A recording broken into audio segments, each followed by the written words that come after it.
This demo is on the Canon 5D Mark II camera, usually referred to as the 5D. This dial is used for adjusting the white balance if you're using the WB button up on top or the info button, and for adjusting your f-stop. You can see here that it's stopping down the light coming into the camera. And in order for it to be activated, this little dial needs to be pointing to the upper little bracket in the on position. The on switch has two positions. The on switch can be in this position or this position. So it needs to be in the upper position in order for this dial to be active.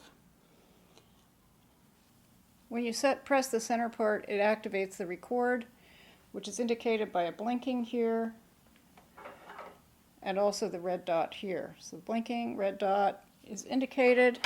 To stop record, press it again.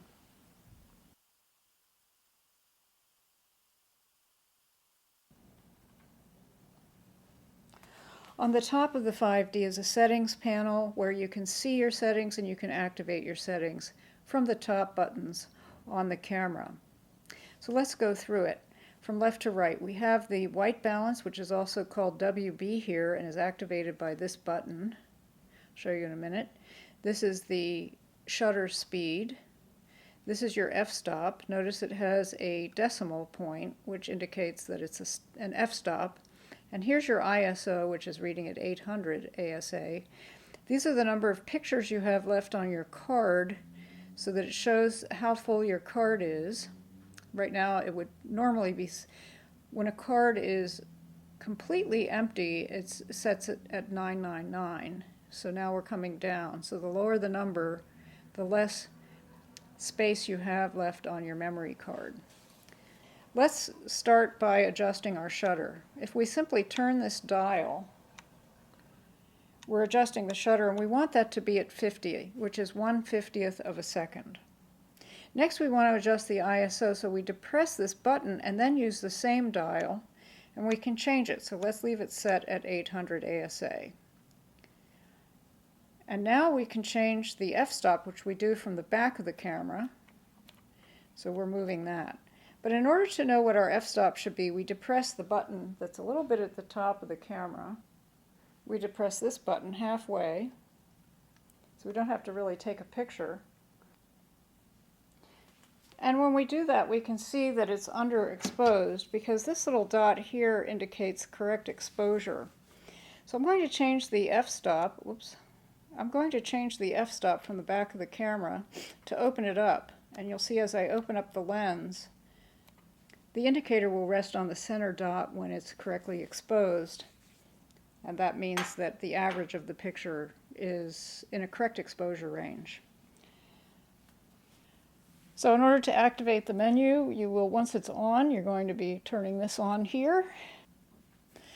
And what we'll do is we'll start from left to right. Notice at the top of the screen you have a series of icons, camera icons, play icons, tool icons, another camera icon, and then my menu settings. So it's good to become familiar with the icons so that you can find them more easily. So going over to the second tool icon, we see a couple of important things. First, we want to make sure that we're in NTSC. You have two options, NTSC or PAL. PAL is the European standard, so we want to be in NTSC. Okay. Secondly, the main thing here is to look for the live view movie function set. So if we click this, we have almost everything we need to set up our video. We want to come down here to check the movie recording size.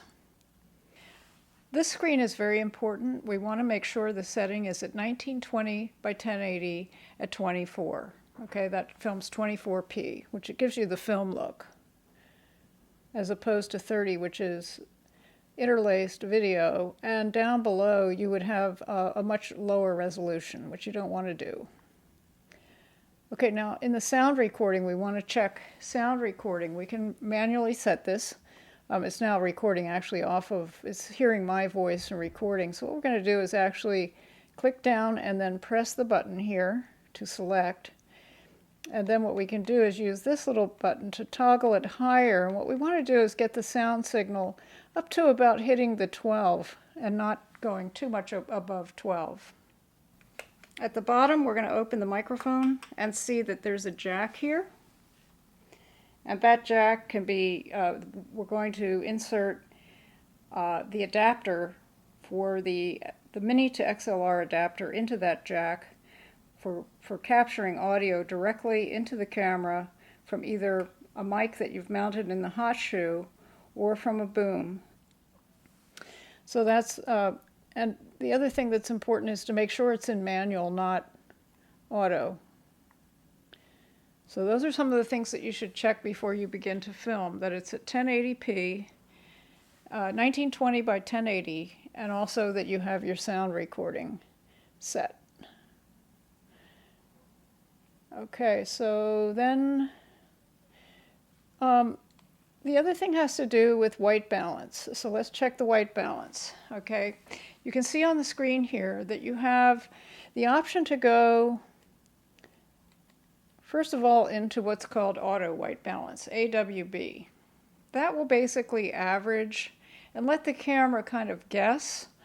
Something that might be a little bit more accurate is if you're shooting outdoors in direct sunlight, at 5200K, you could select the sun icon. Then we have the shade, which is 7,000, cloudy, which is about 6,000, and then we begin to get into the tungsten balanced light, which is the tungsten balancing, which is 3200K. And then you can see the fluorescent icon, flash, and this is custom. Okay, so what we could do is if we wanted to do custom, basically what we want to do here is to take a picture and use it as a reference. So that you would take a picture of a white card with the kind of lighting that you're in and use it as a reference. But first we have to take a picture. So we're going to exit the menu. We're going to put a white piece of paper in front of our entire image with our lighting scheme that we want to use and take a shot. Now that shot is going to be, when we go back into custom white balance, it's going to say select. So we're going to set this. And yes, use white balance data from this range for this image, yes. Okay, so that's setting our white balance. So then when you see the custom white balance icon next to white balance, you know that you're actually using the reference frame that you set as your setting. And you'd have to go change that if you were going to move to a different type of setting. And repeat the process of creating different reference frames for different scenes using a white card, according to your lighting. And here's another way to select, which is that you can have finer increments of Kelvin scale. So you have much finer increments. And if you wanted to get really specific about it, you could study the Kelvin scale. Okay. Another way to adjust the white balance is to press the info button, press it again. From the top of the camera, press the WB button. And then you can use this dial to select the setting of white balance that you want from the back of the LCD panel. This is also viewable from the top of the camera info panel. So by depressing the WB button here, you can see it toggling through the various settings of white balance as I'm rotating the dial on the back side of the camera. On the upper right of the camera is a focus assist button, which allows you to, when you depress this, it increases the size of your image by 5 and then by 10 and then back to normal. So that it allows you to do a digital zoom in so that you can adjust your focus. This will not be the way that the image is recorded, however. The magnification will return to the usual view once you depress it the third time, or press record. Okay, on the side of the camera you can see there's a little chamber. To install your Extreme Compact Flash card, what you want to do is open this little door and slide your card in. Okay, you want to open this door and slide the card in. To eject the card, basically I'll do the same thing. There's a little button here that I push and then the card comes out. So I'll put the card back in.